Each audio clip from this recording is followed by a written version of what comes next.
Lindsay? Thanks, Audra. A little chilly out there. Well, today, a La Vista woman made her first court appearance. Thanks for joining us at Midday. I'm Lindsay Thies. Police say she sent pornographic pictures to a 15-year-old boy. 32-year-old Michelle Mona Smith is charged with enticement by electronic communication device. KMTV Action 3 News reporter Shantae Passmore was in court this morning. She joins us live in the news center. Shantae. Lindsay, Mona Smith stood in front of the judge handcuffed during jail court. I spoke to her aunt afterwards, who blames the whole situation on, quote, bad judgment. This all unfolded when the teen's parents suspected a sexual relationship between the 15-year-old boy and 32-year-old single mother. The boy's mother asked Sarpy County for a protection order last month. She claims she found a photo of Mona Smith on her son's cell phone. The deputy county attorney says she sent naked pictures of herself to the boy, but her aunt Jackie Wills says that's not the case.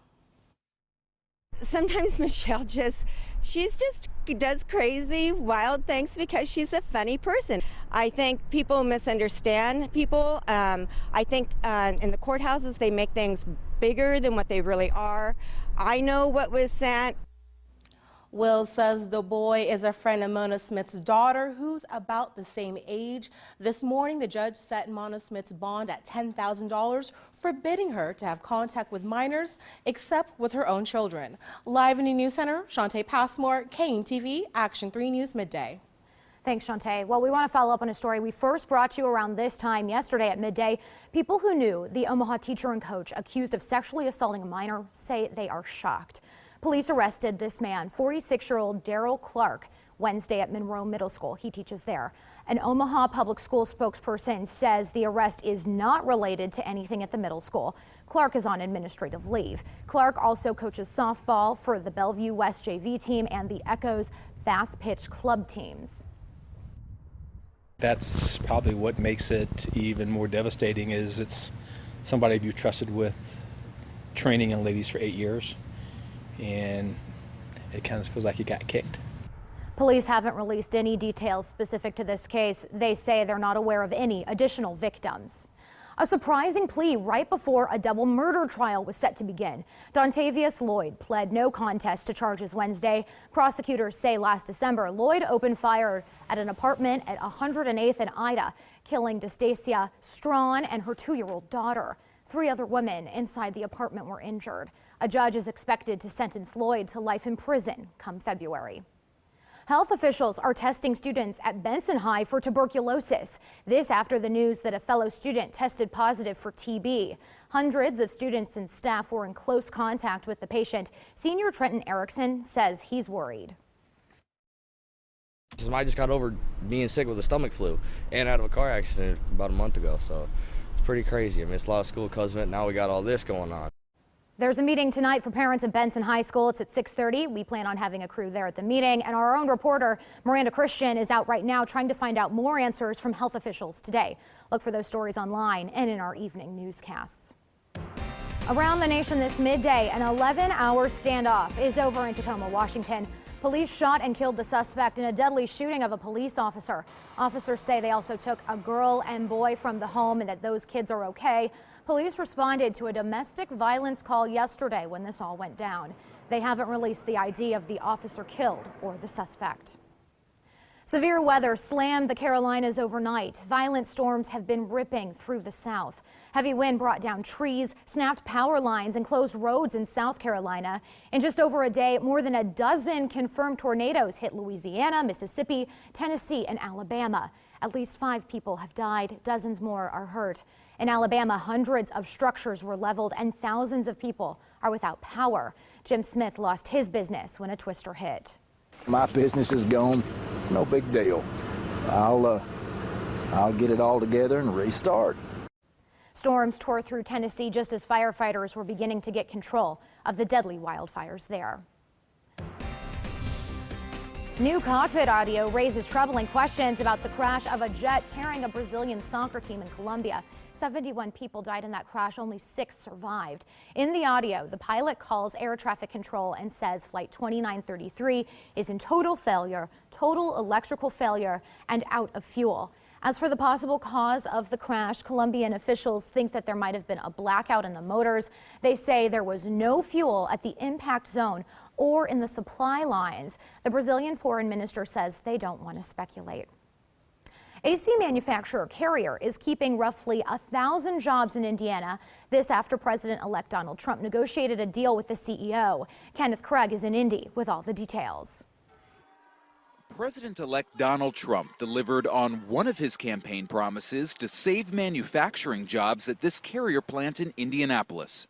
As someone who is not even yet president of the United States is able to negotiate something that was a major issue in the campaign. Fortune magazine is reporting the president-elect personally called Greg Hayes, the CEO of Carrier's parent company, United Technologies, and promised corporate tax rate reductions that would far exceed the $65 million the company would have saved through outsourcing.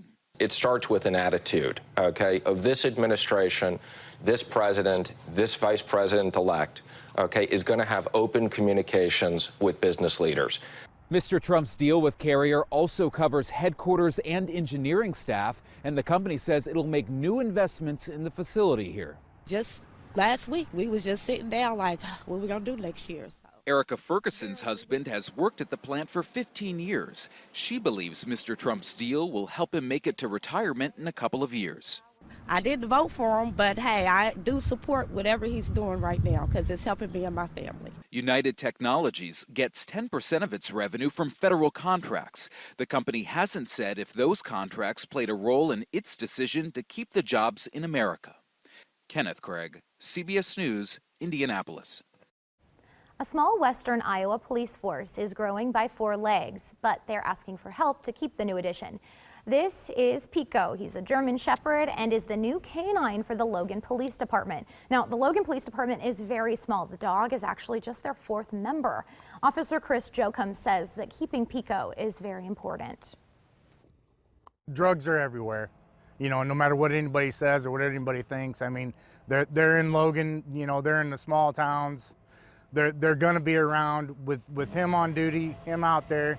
I mean, that gives us an opportunity to take them off the streets.